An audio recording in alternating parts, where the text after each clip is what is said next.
Hello everyone, a very good morning, good afternoon and good evening to all of you. This is your host Vaibhav. In today's session of correlation and regression, we will be considering the relational analysis afresh, and this is a session in which we are finally likely to see some action, and it's been more than a week. In last week the markets were open, but it was like they were closed only, as we didn't really see any substantial move and the liquidity was very thin. Even in yesterday's session, though the forex markets were largely open, there was not much of a movement, and on the equity segment only the DAX and the CAC 40 were in play, as other major markets were off for the holiday. Now that we have the first session of this new year in which there is a full-blown action, let's consider the story so far to figure out if there are emerging opportunities for us to exploit. So let us now head to the JForex 4, the newly released trading platform from the Dukascopy Bank SA. This is the EURUSD chart, and I have added this .kn channel 48 and the .kn channel 24 along with the average price. The simple moving average is the calculation period of 24 and 12 respectively. Let me reduce the candle period to 5 minutes each so that we get the range of 1 hour and 2 hours respectively. Now if we consider the price action of the EURUSD, after spending many days in the range between 1.06 to 1.07, finally we saw a break, and it was on the lower side. Even in my prior session I had said there is a strong possibility of a break happening on the upside, but this time around the course has been reversed, and here we have substantial decline in EURUSD in today's session, more than 1 percentage point. Now there is some pickup on the lower side, and again we are seeing the EURUSD climbing slightly, almost 20-30 pips from the lower levels, but this is more of an bounce back from these lows, and I am not advising any kind of trades on the buy side as of now. Maybe if we see the EURUSD holding towards this price range, the lower price range of around 1.05, at least for next couple of hours, or maybe till the start of Asian trading session, we will have a better opportunity, better probability of making money on in a buy trade. But as of now, as things stand, it is not really advisable to go for any buy trades here onwards at the moment. Rather than that, we can keep looking for short selling opportunities, and for that, of course, we have to get our relational analysis done to see whether the EURUSD is the bearish or the bullish of the pack, and for that we will have to compare all the major currencies trading against the US dollar to see how things are shaping up in this each individual currency, and only after that we can figure out which currency cross is best suited for which type of trade. If we want to go for a buy trade, then we need the instrument with the highest bullish tendency, and if we want to go for a short sell trade, then we need the instrument with the best possible bearish sentiments. So let's start the job. Let's start looking for these clues which will help us in defining the relative strength and the weaknesses of these major currencies against the dollar. Now if we look at the EURUSD's timeline of the event, earlier in the day it was trading in the range of around 30 pips prior to the start of the European trading session, but as the session began we saw this downward drift, and then eventually there is a significant decline started. So the timeline has to be compared to see if the euro is the most bearish of all, or we have other currencies which are looking even more bearish. So if we consider the AUD-USD decline, the AUD-USD made this low at 9:50 GMT, which is almost similar to the low timeline of the low made by Euro USD as well.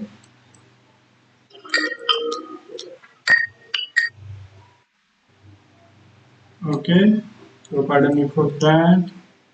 Now here the Euro USD made this low earlier compared to the AUD, and if we look at this high, recent high, it has happened at 15:30 GMT. Let me compare it with AUD.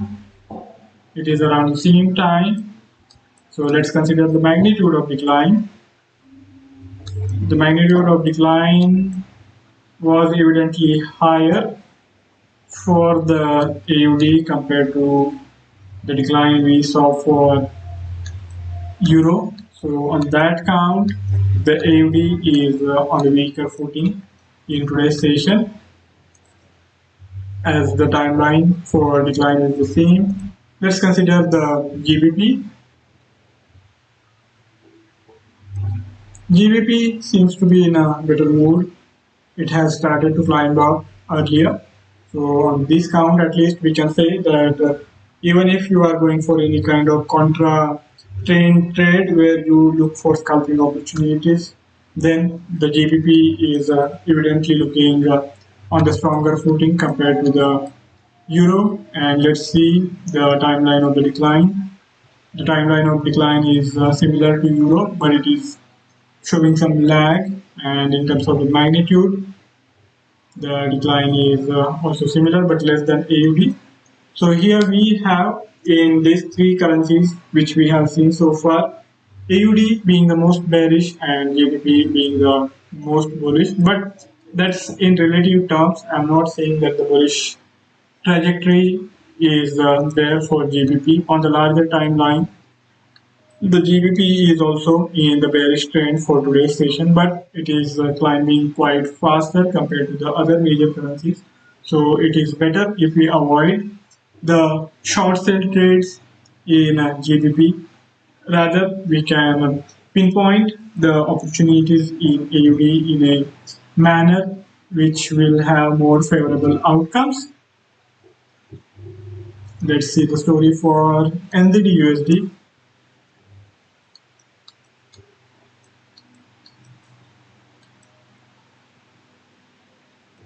Here is the NZD USD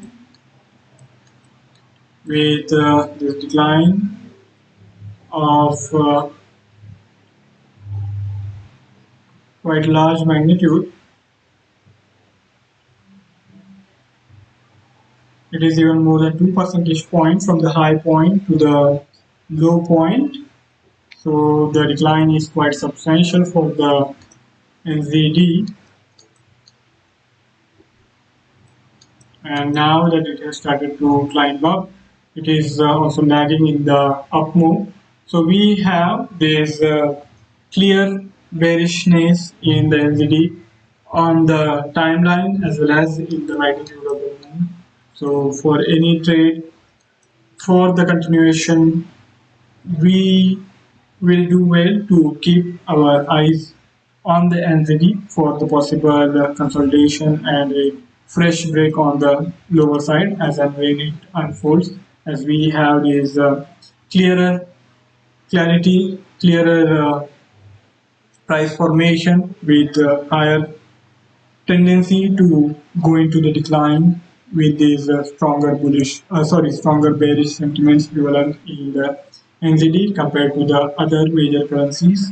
It is evidently even more bearish than the AUD, and of course that also means Euro and GBP are on the stronger side, but only in relative terms. Now we will have to invert the scales and see the price formation of USD CAD, USD CHF, and USD GPY.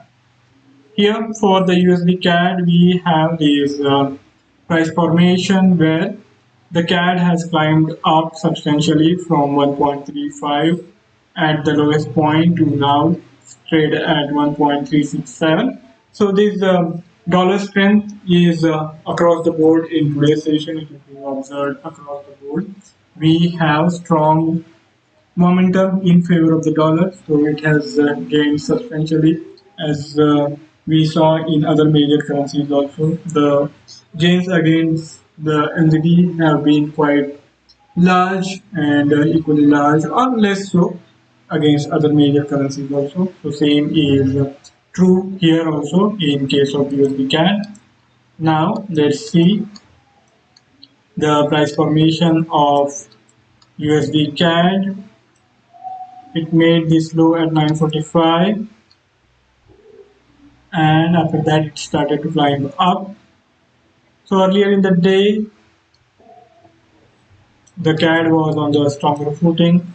So CAD is actually one of the laggards in this decline, but after that it has continued to go higher and higher, and even though we are seeing corrective moves in other currency crosses here, for that matter NZD is also climbing up, the CAD is not gaining any strength, and at the moment the CAD is looking the weakest one against the US dollar.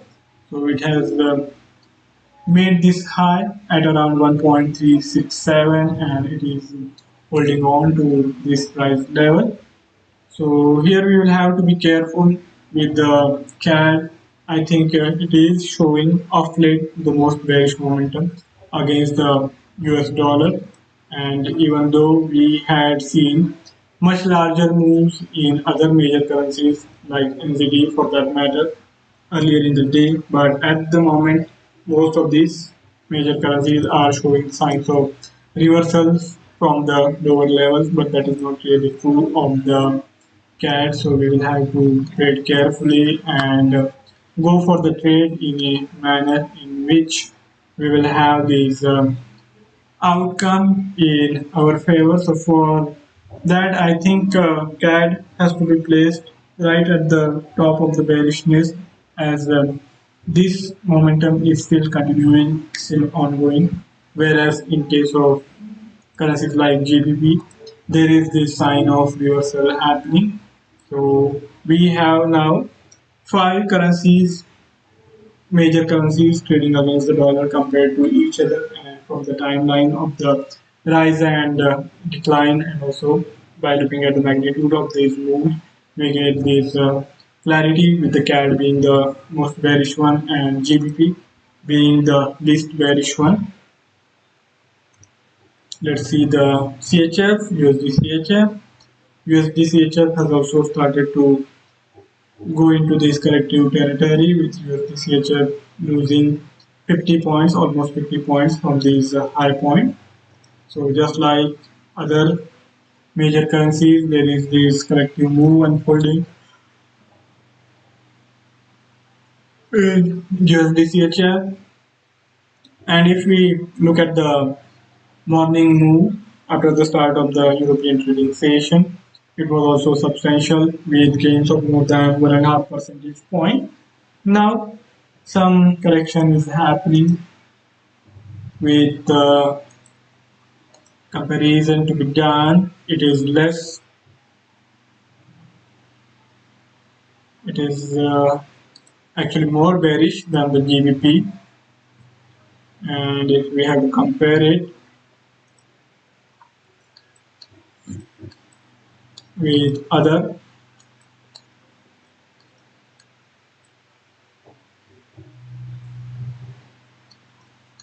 here we have this timeline with the fresh swing low coming in at 15:30 GMT, which is later compared to GBP USD. For NZD also it is around the same.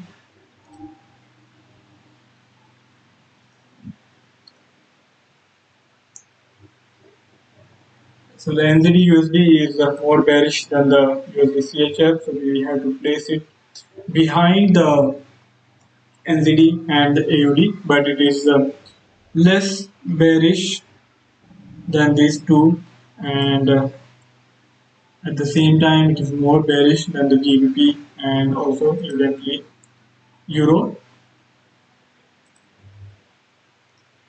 Let's consider USD JPY. JPY seems to be lagging. It hasn't really made a fresh 4-hourly low after continuing to rise in today's session. So it has also climbed well in today's session, and now it is also in corrective territory, not really far off from the 4-hourly low, but as of now it hasn't really made that low. So we have to place it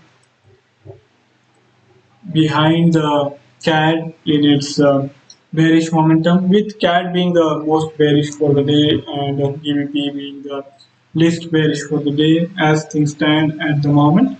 So for any trade, if you are expecting the dollar strength to remain and dollar to continue to rise against major currencies, then I think USD CAD is the best placed instrument to go with the flow.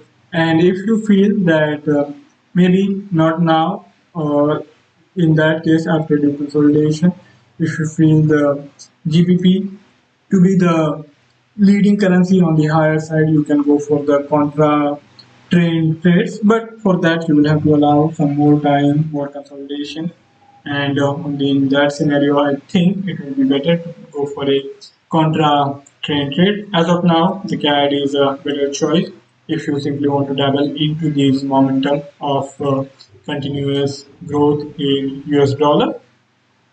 Let's see now in the equity space. In equity segment, we are seeing strong price action in Dow Jones Industrial Average futures with this rise after the start of the European trading session of around 1 percentage point. Then equally strong decline. Right now it is hovering closer to 33,300. So there is this formation with the higher highs and higher lows in place. So I think we will do well to continue to look for the buying opportunities on the lower side unless and until there is any significant break below this immediate swing low. We can continue to look for the long trades, and in that scenario we do have to figure out if the Dow Jones Industrial Average is the best instrument to trade with, or if we have higher probability in instruments like S&P 500 and Nasdaq. So we will have to do this correlational analysis. For the S&P 500, this 4-hourly low was made at 1345 GMT.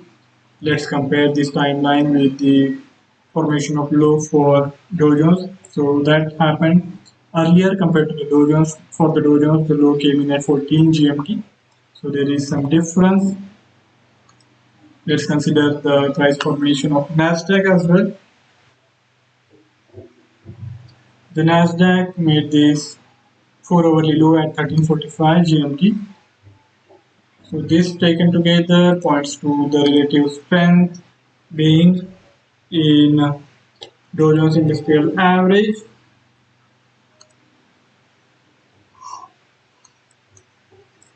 Now, if we place it in the hourly formation, the S&P 500 has started to climb well, and it seems to be heading back towards the immediate swing high. So this possibility is there that we might see the up move, up momentum, getting these three equity indices up towards this prior swing high. So that possibility is there, but then we have to determine which is the best place forex, the CFD index for the US to take this advantage, and for that the timeline is suggestive of the S&P 500, but then on the move with this momentum, the Dow seems to be lagging. It has made this 2-hourly high just now, whereas if we consider the price action series of the Nasdaq, then it has climbed up early at 1550 GMT, and even there is fresh growth in S&P 500. So both these equity indices are showing stronger momentum on the bullish side compared to the Dow Jones Industrial Average. So we will do it, give preference to the Nasdaq or even S&P 500 ahead of the Dow Jones for the continuation momentum. If you expect the momentum to remain bullish for next couple of hours, even after the start of United States trading session, then in that scenario, we have better opportunities emerging in these equity indices compared to the Dow Jones. Maybe looking at the magnitude of the move, the Nasdaq stands to be a clearer winner.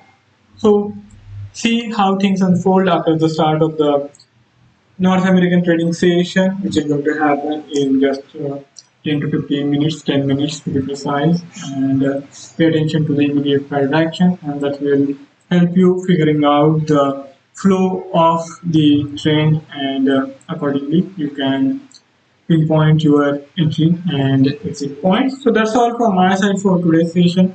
If any of you have any query or any idea to share, you can write back to me in the feedback, and I'll be more than happy to take the discussion forward.